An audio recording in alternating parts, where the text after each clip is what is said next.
Hello friends, स्वागत है आपका अपना YouTube channel Bihar board class 10th and 12th में। तो प्यारे बच्चे, अभी की इस वीडियो में आप लोगों को बताने वाले जितने भी स्टूडेंट आप लोग क्लास 12th के 26 नवंबर को प्यारे बच्चे हिस्ट्री का एग्जाम देने जा रहे हैं, यानी कि इतिहास का। ठीक है प्यारे बच्चे, तो आप लोगों को आज की इस वीडियो इंटरमीडिएट के सेंटअप एग्जाम का आप लोगों को हिस्ट्री का इस वीडियो में आप लोगों को प्यारे बच्चे सब्जेक्टिव क्वेश्चन का आपको आंसर बताएंगे। साथ में आपको हम पीडीएफ भी डाउनलोड करने के लिए इसी वीडियो में बताएंगे प्यारे बच्चे, क्योंकि इससे पहले आपको हम ऑब्जेक्टिव करवा दिए हैं होम साइंस और हिस्ट्री का, जाके देख लीजिएगा। वीडियो का लिंक डिस्क्रिप्शन में दे देंगे। प्यारे बच्चे, पूरा वीडियो को देख के जाइएगा। देखिए, आपको पता है कि 100 नंबर का आपका एग्जाम होगा और एक से लेकर 100 ऑब्जेक्टिव पूछे जाएंगे, 50 बनाना। तो ऑब्जेक्टिव बता दिए, उसका वीडियो का लिंक डिस्क्रिप्शन में मिल जाएगा। पहले जब पता है कि एग्जाम देना 100% जरूरी है, या एग्जाम नहीं देते या फिर एक भी सब्जेक्ट में फेल हो जाते 2026 के बोर्ड एग्जाम में बैठने के लिए नहीं दिया जाएगा। तो इस वीडियो में प्यारे बच्चे आप लोग कोड भी देख लीजिए। और आपको पता है, वीडियो पे नया है, वीडियो को सबसे पहले एक बार लाइक कर दीजिएगा। साथ में चैनल को अगर आप सब्सक्राइब नहीं किए सब्सक्राइब कर लीजिएगा। इस वीडियो को अगर आप शेयर नहीं किए शेयर कर दीजिएगा। तो चलिए सब्जेक्टिव क्वेश्चन की ओर चलते हैं। देखिए, आपको 1 से लेकर 30 तक पूछे जाएंगे, जिनमें से 15 बनाना है। तो चलिए आप लोगों को पहले क्वेश्चन पढ़ते हैं। पहला नंबर क्वेश्चन होता है, कार्बन 14 विधि क्या है? हड़प्पा लिपि के बारे में आप क्या जानते हैं? मोहनजोदड़ो के विशाल स्नानगृह की 2 विशेषताएं बताएं। चौथा नंबर क्वेश्चन कहता है कि वेद कितने हैं, उसके नाम लिखें। कहता है हीनयान और महायान के बीच 2 अंतर लिखें। मगध साम्राज्य के उत्खनन के 2 महत्वपूर्ण कारण लिखें। अशोक द्वारा थर्मल प्रचार हेतु के लिए 2 उपाय को लिखें। गंधार कला की 2 विशेषताओं को लिखे। गुप्तकालीन क्या कहता है मंदिरों की 2 विशेषताओं को लिखे। कालिदास द्वारा लिखित 2 नाटकों का नाम लिखें। इब्न बतूता कौन थे? 2 निर्गुण संतों के नाम लिखे। किताबुल हिंद के 2 विशेषताओं का उल्लेख करें। सूफी कौन थे? उसके बाद क्या कहता है आपका, कहता है विजयनगर साम्राज्य के 4 राजवंशों के नाम लिखें। और 31 से लेकर 38 तक, जिनमें से किन्हीं आप लोगों को कहना का 4 क्वेश्चन का आंसर देना है। सिंधु सभ्यता की धार्मिक और सामाजिक स्थिति की विवेचना करें। कहता है महात्मा बुद्ध की जीवनी और कहता है उपदेशों का वर्णन करें। मौर्य प्रशासन की प्रमुख विशेषताओं का उल्लेख करें। और भक्ति आंदोलन के प्रभाव का समीक्षा करें। और भारत के राष्ट्रवाद के उदय के कारणों की समीक्षा करें। और क्रिप्स मिशन के असफलता के कारणों का व्याख्या करें। चलिए, सबसे पहले कार्बन 14 विधि का लिखना है। कार्बन 14 विधि डेटिंग एक वैज्ञानिक विधि जिसका उपयोग लगभग 60,000 क्या कहता है आपका वर्ष पुराने वे जैविक पदार्थों के आयु निर्धारित करने के लिए किया जाता था। उसके बाद कहते यह तिथि कार्बन के रेडियोधर्मी कहता समस्थानिक कार्बन 14 के क्षय पर आधारित है। ऊपरी वायुमंडल के प्राकृतिक रूप से बनता है। सभी जीवित जीव और जीवन काल के पर्यावरण से 14 डिग्री अवशोषित करते मृत्यु के बाद यह अवशोषण बंद हो जाता है। 14 कार्बन पर एक स्थित दर से नाइट्रोजन 14 को विघटित क्षय होने के लगता है। और पुरातत्वविद और वैज्ञानिक द्वारा किसी वस्तु के शेष 14 की मात्रा को मापकर उसकी मृत्यु के बाद बीते हुए समय का अनुमान लगाया जाता है। उदाहरण के लिए हड़प्पा सभ्यता की कालवधि इसी विधि के आधार पर 23 ईसा पूर्व से 1750 ईसा पूर्व के बीच मानी जाती है। 2 नंबर क्वेश्चन, हड़प्पा लिपि के बारे में आप क्या जानते हैं?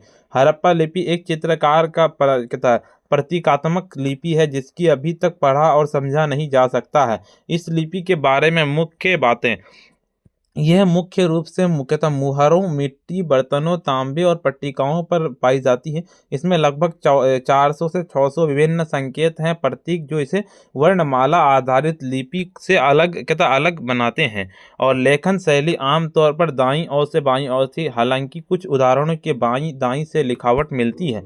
क्योंकि इसे अभी तक समझा नहीं जाता, इसीलिए हड़प्पा सभ्यता के लिए सामाजिक, राजनीतिक तथा आर्थिक जीवन के बारे में कई पहलू अभी है। तीसरा नंबर का सीधे लिखना आपका कि विशाल स्नानघर की 2 प्रमुख विशेषताएं तथा जलोरोधी संरचना इसका अनुष्ठान महत्व है। इसकी विशेषता, इनके जलोरोधी निर्माण, स्नानघर के जलाशय के ईंटों के जुराई और प्राकृतिक तथा तारकोल की परत से उपयोग करने वाले जलरोधी बनाया गया था जिससे पानी रिसाव रोका जा सके। देखिए, आपका इसका यह माना जाता है कि संरचना आम जनता के लिए नहीं बल्कि इसका उपयोग धार्मिक अनुष्ठानों का विशेष सार्वजनिक स्नानों के लिए किया जाता है। यह संगठित समाज पर आधारित धार्मिक प्रथाओं का संकेत है। और इसे जलाशय तक जाने के लिए उत्तर और दक्षिण दिशा में सीढ़ियां थी और पानी निकलने के लिए एक कुशल जल निकासी प्रणाली थी। चौथा नंबर क्वेश्चन कहता है कि 4 वेद ऋग्वेद, सामवेद, यजुर्वेद और अर्थवेद कहता है ऋग्वेद यह सबसे पुराना वेद है, इसमें भजन सूत्र और प्रथाएं हैं, और इसमें ऋग्वेद के भजनों के सीमांतबद्ध धुनी और जिसके बिना उपयोग अनुष्ठानों के दौरान गायन के लिए जाता है, और इसमें यज्ञों के अनुष्ठानों के करने के लिए मंत्र यज्ञ नियम रहता है, और इसका अर्थ वेद में इसमें जादू टोना औषधियाँ ज्ञान दैनिक जीवन। बिल्कुल 5वां नंबर का सीधे आप लोगों को लिखना है क्या, हाँ कहता है हीनयान और महानयान बीच के मोहक्ष के मार्ग के कहता अपरक है, और ये हीनयान के लक्ष्य व्यक्तिगत मोक्ष अर्थात प्राप्त करना, जबकि महायान का लक्ष्य सभी प्राणियों के मोक्ष मोक्ष प्राप्त करना। बुद्ध की अवधारण हीनयान बुद्ध के एक ऐतिहासिक व्यक्ति और शिक्षक के रूप में देखता है, और महायान बुद्ध के एक दिव्य और शाश्वत प्रणाली के रूप में पूजता है। हीनयान ने अपने ग्रंथों की पाली की भाषा का उपयोग किया, जबकि महायान की संस्कृति भाषा का उपयोग किया है। देखिए 6वां नंबर का सीधन की मगध साम्राज्य के उत्खनन के 2 महत्वपूर्ण कारण इसकी भौगोलिक स्थिति और आर्थिक संसाधन थे। क्या कहता है आपका, मगध की राजधानी पाटलिपुत्र गंगा नदी के तट पर स्थित थी, जिसके व्यापार परिवहन आसानी से हुई थी। साथ ही यह प्राकृतिक रूप से पहाड़ियां से घिरा है, जो सुरक्षा प्रदान करता है। बिल्कुल देखिए आपका उसके बाद क्या कह रहा है, मगध के पास उपजाऊ कृषि थी और पास के जंगलों के हाथी के लोह अयस्क जैसे महत्वपूर्ण संसाधन प्रचुर मात्रा में उपलब्ध थे, जिन्हें एक मजबूत सेना और हथियार बनाने में मदद मिल की। 7वां नंबर का सीधे लेने के अशोक द्वारा कहता है धमर प्रचार द्वारा उपाय किया, तो कहता है धम महात्माओं का नियुक्ति का शिलालेख का उपयोग है। बिल्कुल यहाँ के अशोक के धम महात्माएं नामक विशेष अधिकारों की नियुक्ति की, जिनका एकमात्र कार्य लोगों के बीच धम्म सिद्धांतों का प्रचार और कल्याण की देखभाल करना। शिलालेखों का बिल्कुल अशोक ने अपने धम्म के संदेशों को पत्थरों को खुदवाकर शिलालेख और स्तंभ लेख पूरे साम्राज्य में प्रमुख स्थानों को स्थापित करवाया था, जो लोग पढ़ सके और उनका पालन कर सके। बिल्कुल देखिए गंधार कला के बारे में लिखना, सीधे क्या लिखना कि यह कला शैली भारतीय और यूनानी रोमन कला तत्वों के अनुष्ठानों के मिश्रण के है, इसके यूनानी प्रभावों को दर्शाता है। सीधे लिखना कि गंधार कला को बुद्ध और बौद्धास्तिकों के मूर्तियों के अत्याधुनिक और कहता है यथार्थवादी तरीकों से बनाई गई है। बिल्कुल इसका लिख देना। 9 नंबर का सीधे आप लोगों को लिखना है कि गुप्तकालीन मंदिरों 2 विशेषताओं शिखर या का विकास पत्थरों का उपयोग। लिखना है कि इस काल में मंदिरों का पहली बार ऊंचे घुमावदार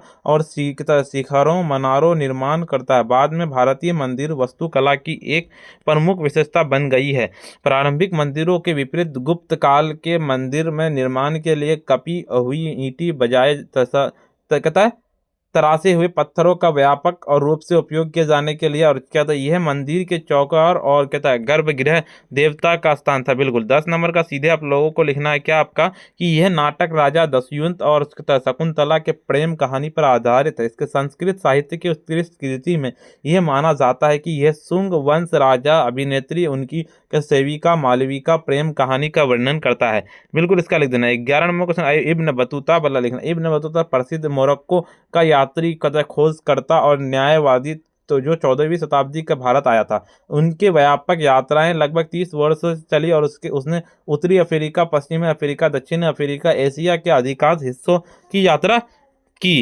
ठीक है, उसके बाद आपका सीधे निकल वह महमूद बिन तुगलक के शासनकाल के दौरान भारत आया, जिसने कहते दिल्ली में काजी कहते न्यायाधीश की नियुक्ति की। अपने यात्राओं के विस्तृत और यात्रा किताबुल रिहाल यात्राएं लिखी थी। 12 नंबर का सीधे लिखने की कबीर ने 15वीं सदी के रहस्यवादी कवि के संत थे, जिन्होंने एक निराकर ईश्वर की पूजा कर दी, जो धार्मिक रूढ़ियों की आलोचना की। और कि वह शिखर धर्म के संस्थापक जो जिन्होंने एक ईश्वर अकाल पुरुष की अवधारणा का प्रचार किया था। और 13 नंबर का सीजन की किताबुल हिंद वाला किताबुल अल बिरूनी द्वारा लिखित पुस्तक भारतीय समाज धर्म दर्शन विज्ञान भौगोलिक रीति रिवाज कानून का विस्तृत और व्यापक प्रदान करता है। अल बिरूनी ने भारत का निष्पक्ष और वैज्ञानिक विश्लेषण प्रस्तुत किया, जिन्होंने विभिन्न स्तरों के संस्कृत ग्रंथों का लोगों के साथ बातचीत की। 14 नंबर का क्वेश्चन का लिखना है कि आपको वह पारंपरिक धर्म विद्वानों के उलेमा, क्योंकि इन्होंने बाहरी धार्मिक अनुष्ठानों के आंतरिक आध्यात्मिक और तपस्या ध्यान केंद्रित था। बिल्कुल इसका 15 नंबर का भी है। देखिए प्यारे बच्चे, पूरा का पूरा लॉन्ग क्वेश्चन भी है मेरे पास। इसका डाउनलोड करने के लिए बताते हैं उससे पहले वीडियो को लाइक नहीं किया ना, वीडियो को लाइक कर दीजिए, साथ में चैनल को सब्सक्राइब नहीं किए सब्सक्राइब कर लीजिए। इस वीडियो को पहले एक बार शेयर नहीं किया, शेयर कर दीजिए। इसका ऑब्जेक्टिव वीडियो जरूर से देख लीजिए, नीचे लिंक मिल जाएगा। देखिए इसका पीडीएफ को डाउनलोड करने के लिए सिंपली आपको अपने फोन के गूगल या क्रोम ब्राउजर पर सिंपली आपको आ जाना प्यारे बच्चे, ठीक है। आपको आकर के सर्च करना पड़ेगा। देखिए गूगल या क्रोम ब्राउजर पर आ जाना और सिंपली आपको सर्च करना जिस तरह से हम लिख रहे हैं, SC help HELP SC help.in, बिल्कुल इस तरह से लिख करके देखिए आप इस तरह से लिखिएगा और सर्च कीजिएगा ना। देखिए आपको इस तरह का लोगो दिखेगा प्यारे बच्चे, आप देख लीजिएगा, ठीक है। ब्लैक टाइप का लोगो SC हेल्प लिखा होगा, बिल्कुल इस तरह से सर्च कीजिएगा। जैसे सर्च कीजिएगा आपके सामने तुरंत ही इस तरह का इंटरफेस खुल के आएगा। ऊपर की ओर चलेंगे, यहीं पे आप लोगों को प्यारे बच्चे क्या कहता है, यहाँ पे हिस्ट्री का दिखेगा ऊपर में ही। सिंपली इस वाले पे क्लिक करेंगे, जैसे इस पे क्लिक करेंगे हिस्ट्री वाले पे ना, तो आपका देखिए तुरंत ही आपके सामने में इस तरह का इंटरफेस खुल के आएगा। ऊपर की ओर चलेंगे, यहाँ पे सारी जानकारी दी हुई है, पढ़ लीजिएगा अच्छे से आकर के। पूरा का पूरा जानकारी दे दी है हम। और देखिए यहाँ पे ऑब्जेक्टिव का आंसर पूरा का पूरा हम कर दिए अपडेट। ऑब्जेक्टिव का आंसर कर पाइएगा, 60 तक की है, 100 तक हम कर देंगे। और सब्जेक्टिव का डाउनलोड ऑब्जेक्टिव यहाँ से भी कर सकते हैं पीडीएफ फॉर्म में। सब्जेक्टिव यहाँ से WhatsApp group, Telegram group, YouTube channel, Instagram group सबको ज्वाइन कर लेना है। और वीडियो को अभी तक अगर आप लाइक नहीं किया ना, वीडियो को लाइक कर दीजिए, साथ में चैनल को अगर सब्सक्राइब नहीं किया सब्सक्राइब कर लीजिए। इस वीडियो को शेयर नहीं किया पहले शेयर कर दिए। आज के इतना ही, फिर मिलते हैं हम नेक्स्ट वीडियो में।